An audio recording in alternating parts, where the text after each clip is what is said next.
ഇതാണ് നമ്മൾ ഗൾഫിലൊക്കെ ഉള്ള റോഡിൻ്റെ ബേസ്. താഴെ കാണുന്ന ലെയർ സബ് ബേസ് 20 സെൻറ്റി കനത്തിലാണ് ഇട്ടത്. അതിൻ്റെ മുകളിൽ വെറ്റ് മിക്സ് 15 സെൻറ്റി 15 സെൻറ്റി ആയിട്ട് 2 ലെയർ ഇട്ടത്. അതിൻ്റെ മുകളിൽ കണ്ട ടാക്കോട്ട് റെയിൻ കോട്ട് അടിച്ചാണ് അത് ഒരു വാട്ടർ പ്രൂഫ് പോലെ അതിൻ്റെ മുകളിൽ ഒരു കോട്ടിങ് പോലെ വരുന്നത്.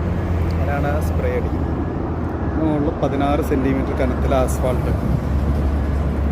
അപ്പോൾ അതെല്ലാം പൊളിച്ച് കളഞ്ഞിട്ട് വേറെ ചെയ്യാൻ പോകും.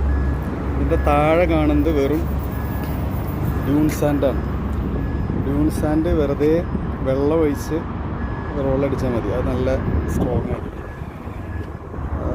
ഇവിടെയുള്ള എല്ലാം കണ്ട വെറും പൗഡർ പോലത്തെ ഡ്യൂൺ സാൻഡ്. അത് വാട്ടർ സ്പ്രേ ചെയ്ത് നല്ലോണം സെറ്റിലായി കഴിഞ്ഞാൽ പിന്നെ അനങ്ങില്ല, ഒരു മില്ലി പോലും താഴില്ല. അപ്പോൾ അത് പൊളിച്ച് വേറെ റോഡ് ഇവിടെ പണിതുകൊണ്ടിരിക്കും. ഇവിടെ ഒരു ഓവർ ബ്രിഡ്ജ് വരുന്നുണ്ട് റൗണ്ട് അബൌട്ട് ഏരിയയിൽ. അതിനോട്ട് മാച്ച് ചെയ്യാൻ വേണ്ടി വേറെ ലെവലിലാണ് ചെയ്യുന്നത്. ഇതിപ്പോൾ അവിടെ ചെയ്ത പോലെ തന്നെ താഴേന്ന് ഡ്യൂൺ സാൻഡ് ലെവൽ ചെയ്ത് ഫോർമേഷൻ ഉണ്ടാക്കി സബ് ബേസ് 20 സെൻറ്റി ലേ ചെയ്ത് പിന്നെ 15 centi 15 centi 2 layer wet mix ഇട്ട് അതിൻ്റെ മുകളിൽ ഇപ്പോൾ ഫസ്റ്റ് ലെയർ ആസ്ഫാൾട്ട് ചെയ്തതിന് ഇനി ഇതിൻ്റെ മേലെ ലെയർ വരും.